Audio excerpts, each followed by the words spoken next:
네, 이어서 뉴스데이 시간입니다. 영남일보 전준혁 기자와 함께합니다. 어서 오세요. 네, 안녕하십니까? 네, 역대 최악의 산불로 가장 큰 피해를 입은 영도 노물리 마을이 해양 관광 마을로 재건이 된다는 소식이네요. 네, 노물리는 마을 공공시설을 대폭 확충을 하고 푸른 바닷길을 테마로 한 이색마을로 새롭게 변모하게 됩니다. 네. 경북도는 27일 영덕 노물리 마을에서 경북도 전화위복 버스 첫 현장 회의를 가졌습니다. 음. 전화위복 버스는 산불 피해 주민들의 의견을 적극 수렴해 피해 복구 및 재건 방안을 마련하기 위해 마련된 프로젝트로 불을 이기고 뉴딜 경북을 이룬다 이런 슬로건도 세웠습니다. 네. 이날 이철우 경북도지사가 직접 첫 회의를 주재를 했다고요. 네, 회의는 노물리 마을 재건 계획을 보고를 하고 네. 영덕군 산불 피해 복구 계획, 주민의견 수렴 및 토론 이런 순으로 진행이 됐습니다. 네.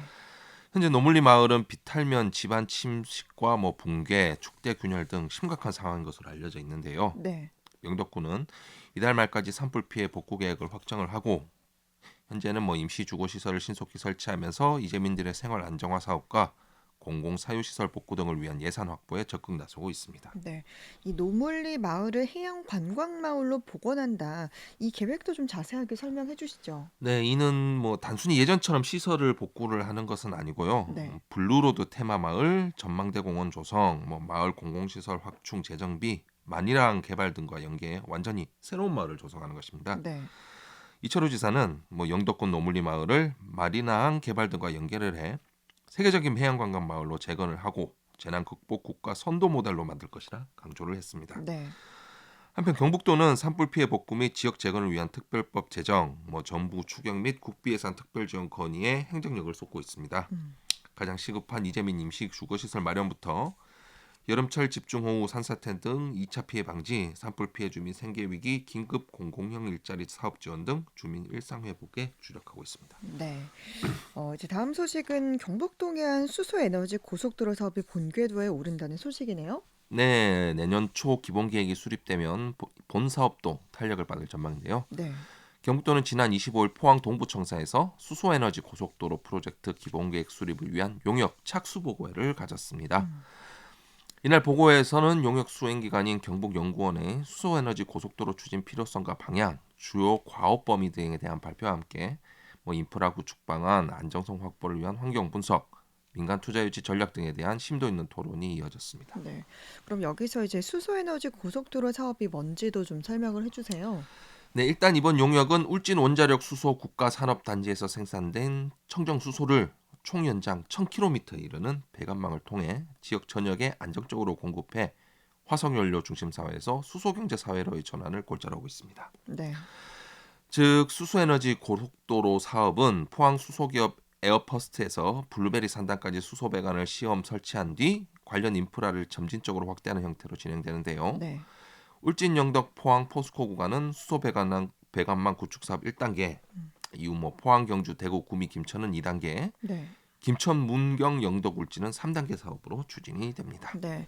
그러니까 말씀해주신 이 동해안 일대를 수소 배관망으로 엮는 거네요. 네, 그렇습니다. 일단 이번 용역 기간은 내년 2월까지로 결과는 대구 경북 전역에 수소 배관망을 설치하는 기본 계획 수립과 수소 관련 전후방 기업 육성과 사업 모델 발굴 등을 활용할 계획입니다. 네. 특히 경북도는 수소에너지 고속도로가 단순한 인프라를 넘어서 친환경 에너지 전환을 선도하고 지속가능한 미래 산업 생태계 구축의 핵심 축으로 발돋움해 지역 투자 촉진과 더불어 청정 산업의 경쟁력 향상에 마중물 역할을 할 것으로 기대하고 있습니다. 네. 이게 이제 탈탄소와도 좀 밀접한 연관이 있잖아요. 네, 맞습니다. 수소가 아무래도 청정 에너지다 보니까 탈탄소, 그러니까 기존 화석 연료에서 벗어난다 이런 의미가 있는데요. 네. 포항 같은 경우는 지역 철강 산업의 탈탄소 산업 전환 기반 마련으로 내년도 시행 예정인 유럽의 탄소 국경 조정 제도에 선제적으로 대응을 할 수 있고 네. 미래 산업 경쟁력 강화를 견인한 산업 전초 기지로서의 역할을 할 수 있을 것으로 예상되고 있습니다. 네. 경북도 관계자는 이번 용역은 수소 산업 확산 및 핵심 인프라를 체계적으로 구축하기 위한 음. 첫걸음이라면서 정부와 지자체 민간이 긴밀히 협력해 안전하고 효율적인 수소에너지 고속도로를 조성해 나가겠다고 말했습니다. 네. 수소에너지 고속도로 사업 관련 소식 살펴봤고요.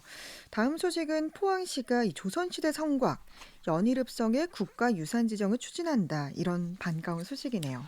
네, 관련 자료를 종합한 보고서를 작성해 올해 안에 경북도에 이를 제출을 하고 이를 토대로 국가유산 지정을 위한 협의에 나선다. 이런 계획을 가지고 있습니다. 네. 포항시에 따르면 연일읍성은 포항시 남구 대성면 남성이리의 한 마을을 둘러싼 석축 성곽입니다. 음. 길이는 약 2km고요. 높이는 최대 2.5m에 이르는 성축의 성곽이 잔존하는 것으로 확인되는데 네. 성곽 안에는 연일 정시의 시조인 형양공 정승명의 묘와 이를 지키는 제실 남성제가 위치해 있습니다. 네. 또 보존 상태가 좀 양호한 연일읍성은 또 관련된 문헌 기록도 많다면서요. 네, 세종실록에는 1430년과 1439년 경상도 연일에 성을 쌓았다는 기록이 전해지고 네. 1530년 간행된 신증 동국 여지 승람에는 둘레 2,900자, 높이 12자, 우물 3개 등이 언급돼 있습니다. 음. 여지도서를 비롯한 다양한 문헌과 고지도에도 읍성의 위치, 규모, 주요 시설에 대한 정보가 상세히 담겨 있으며 네. 18세기 중엽 제작된 여지도에는 읍성의 내부 객사와 동원의 위치까지 표현돼 있습니다. 음. 포항시 관계자는 향후 국가유산으로 지정되면 성곽 정비와 탐방로 조망 포인트 조성을 진행할 계획이라면서 연일읍성을 시민이 향유하는 역사 문화 관광 자원으로 육성해 나가겠다고 말했습니다. 네. 연일읍성의 국가유산 지정을 추진한다는 소식이었고요. 다음 소식은 포항 촉발지진 위자료 소송과 관련해서 지역의 정치권이 지금 한 목소리로 정부를 압박했다고요. 네, 이번 정치권의 입장 발표는 범대위와 범대본 등 지진 관련 시민단체의 활동과 더불어 전 포항 시민이 함께 뭉쳤다는 이미지를 각인시키게 됐습니다. 네. 이강덕 시장과 김일만 의장, 김정재 이상희 국회의원은 지난 24일 국회 소통관에서 지진 소송 관련 공동 입장문을 음. 발표했습니다. 이 소송은 지난 2023년 11월 1심 판결이 났으며 이어진 네. 항소심 판결이 오는 5월 13일로 예정돼 있습니다. 네. 입장문은 피고인 정부 측이 지열발전과 포항 촉발지진의 인과관계를 부인하는 주장을 해서 논란을 일으키고 있다는 점을 들면서 재판부의 정의로운 판단과 또 정부의 책임 있는 대응을 촉구했다고 하죠. 네, 맞습니다.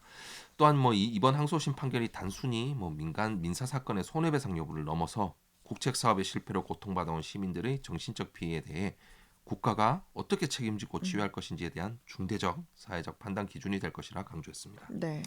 이들은 시민사회의 노력과 각종 조사 결과를 통해 이미 입증된 포항 촉발 지진에 대한 국가 책임을 정식으로 인정하고 음. 공식적인 사과와 함께 실질적인 배상 대책 마련에 조속히 나서야 한다며 지역 정치권은 지진으로 인한 고통이 온전히 치유돼 일상으로 복귀하는 그날까지 시민의 편에서 최선을 다해 지원하겠다고 말했습니다. 네.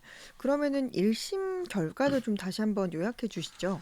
네, 포항 촉발 지진 정신적 피해 손해배상 소송 1심 판결에서 재판부는 2017년 11월 15일 규모 5.4의 본진과 음. 2018년 2월 11일 규모 4.6의 여진을 모두 겪은 시민에게는 300만 원, 음. 두 지진 중 한 번만 겪은 시민에게는 200만 원을 지급하라고 판결을 했습니다. 네. 이 소송에는 최초에는 약 5만 명 정도가 참여를 했는데 소송 1심 이후에 약 45만 명이 추가로 소송에 나서 당시 포항시 전체 인구의 96%에 해당하는 약 50만 명이 소송을 제기한 음. 상태입니다. 네, 계속해서 좀 관심을 갖고 지켜봐야 할 그런 사안이고요. 또 지난달 경북 산불 발생 당시에 포항시가 발령했던 요양병원 환자 긴급 이송 행정 명령이 또 병원 환자의 사망으로 이어지면서 논란이 휩싸였잖아요. 네, 긴급 이송 직후 한 입원 환자가 숨지자 네. 유가족이 항의에 나섰는데 음. 포항시는 사망에 따른 유감과는 별개로 꼭 필요한 조치였다 이런 입장입니다. 네. 이를 두고 행정명령에 따른 이송으로 숨진 환자는 포항시가 책임져야 한다 이런 의견과 음. 더 큰 피해를 막기 위한 포항시의 적절한 조치에 항의하는 것은 무리라는 의견이 팽팽히 맞서고 있습니다. 네. 또 일각에서는 환자의 사인과 긴급 이송과의 인과관계를 밝히는 것이 우선이라는 신중론도 제기되고 있습니다. 네. 일단은 그러면 이 상황에서 어쩌다가 환자가 숨지게 된 건지 그 좀 상황을 설명해 주세요. 네, 포항시 등에 따르면 산불이 한창이던 지난달 26일 오후 시는 한 요양병원에 환자 긴급 이송 행정명령을 내었습니다. 네. 해당 요양병원은 산불로 큰 피해를 입은 영덕군과 경계를 접하고 있어서 만일의 경우 산불 피해가 넘어온다면 큰 인명 피해가 발생할 가능성이 있었는데요. 네. 행정명령이 내려지다 요양병원은 보고서와 함께 밤 9시쯤부터 음. 거동이 불편한 환자를 시내권 병원으로 이송하기를 시작했습니다. 네. 숨진 79세 이 환자도 여기에 포함이 됐는데요. 음. 다만 교모세포종이라는 악성 뇌종양을 앓던 상태라서 네. 격리 치료 대상에 속해 있었고 27일 새벽 특수구급차에 탑승해 거의 마지막 순서로 이송됐습니다. 네. 이송 후에도 혈압 등 활력 징후, 즉 바이탈 사인은 정상이었으나 갑자기 상태가 악화되면서 다음 날인 28일 오전 폐혈증으로 음, 숨졌습니다. 네. 그래서 이를 두고 지금 유가족은 포항시의 소극적인 대처를 비판하고 나섰다고요? 네, 유가족은 뭐 위중하다는 연락을 받고 갔을 때 이미 부친이 호흡이 음, 가팔랐다면서 요양병원으로 모신 지 3주 만에 황망하게 음, 돌아가셨다고 했습니다. 네. 이어서 뭐 결론적으로는 산불도 나지 않았는데 이송이 됐고 음, 부친의 사망에 따라 요양병원과 포항시에 민원을 넣었으나 아무런 답이 없다 이렇게 한탄을 음. 했습니다. 그럼 이 포항시의 입장은 좀 어떻습니까? 네, 반면 포항시는 뭐 관련법에 근거를 해서 인접 지역의 주민 대피와 요양병원 환자 긴급 이송 행정 명령을 내렸다면서 좀 음, 난감한 기색을 표했습니다. 네. 보호자에게 이송 계획을 고지토록 뭐 병원 측에 알린 후 3월 26일부터 27일까지 이번 환자를 비롯해 이틀간 총 131명의 환자를 안전하게 분산 이송을 했고 네. 이는 환자의 생명을 최우선으로 고려한 불가피한 결정이라고 밝혔습니다. 네. 포항시 관계자는 그 숨진 환자는 항암 치료도 중단한 말기 암 환자의 인공호흡기를 달고 있는 상태라 특별히 간호사 2명 더 대동한 상태로 음. 이송을 했다면서 결과적으로는 안타까운 상황이 됐지만 긴급하게 이송을 하는 과정에서 원칙을 지키기 위해 최선을 다했다고 해명을 했습니다. 네. 한편 이번 사태를 두고 긴급 이송 행위가 이렇게 B 씨의 사망에 어떤 영향을 미쳤는지 이걸 밝혀내는 게 우선돼야 한다 이런 의견도 있었다고요. 네, 한 의료계 관계자는 뭐 건강한 하던 분이 갑자기 돌아가셨다면 충분히 문제를 제기할 수 있는 상황으로 보인다라면서 네. 돌아가신 환자인 B 씨가 말기암 환자였던 만큼 긴급 이송과 사망과의 인과관계를 밝히는 것이 우선돼야 할 것이라고 했습니다. 네. 그리고 이제 마지막 소식은 경주 소식인데요. 잇따른 공무원의 음주운전 적발을 전해드린 적이 있는데 또 최근에는 특정 업체와 유착 의혹이 불거졌던 경주시청 공무원 9명이 징계를 받았다고요. 네, 최근 국무조정실 감사에서 드러난 정황을 바탕으로 경북도가 징계 절차를 밟았습니다. 네. 경북도와 경주시 등에 따르면 도는 지난 18일 인사위원회를 열고 경주시 소속 공무원 9명에 대해 중징계 및 경징계를 의결했습니다. 네. 징계 유형은 뭐 강등, 감봉, 정직, 음. 견책, 유보 등이 포함된 것으로 알려졌는데 네. 경북도는 감사 세부 내용이나 개별 징계 수위는 공개하지 않고 있습니다. 네. 이번 징계는 어떻게 내려진 겁니까? 네, 이번 징계는 지난해 8월 국무조정실이 경주시 특정 부서를 대상으로 실시한 비정기 감사에서 비롯됐습니다. 당시 본청내 한 부서에서 특정 업체와 유착 의혹이 불거지면서 일부 공무원들이 금전적 대가를 받았는지 여부가 감사 대상에 포함된 것으로 전해졌습니다. 네. 감사 종료 이후 국무조정실은 해당 내용을 경북도, 경주시, 경찰 등에 통보하고 관련자에 대한 추가 감사와 수사를 의뢰를 했는데요. 네. 경북도는 자체 조사를 통해 관련 공무원 12명을 인사위원회에 회부했으며 이 중 9명이 징계 처분을 받았습니다. 네. 이에 경주시 공직사회 내부에서는 이번 징계를 계기로 내부 통제 시스템을 강화하고 청렴의식을 되살려야 한다는 지적이 나오고 있습니다. 네.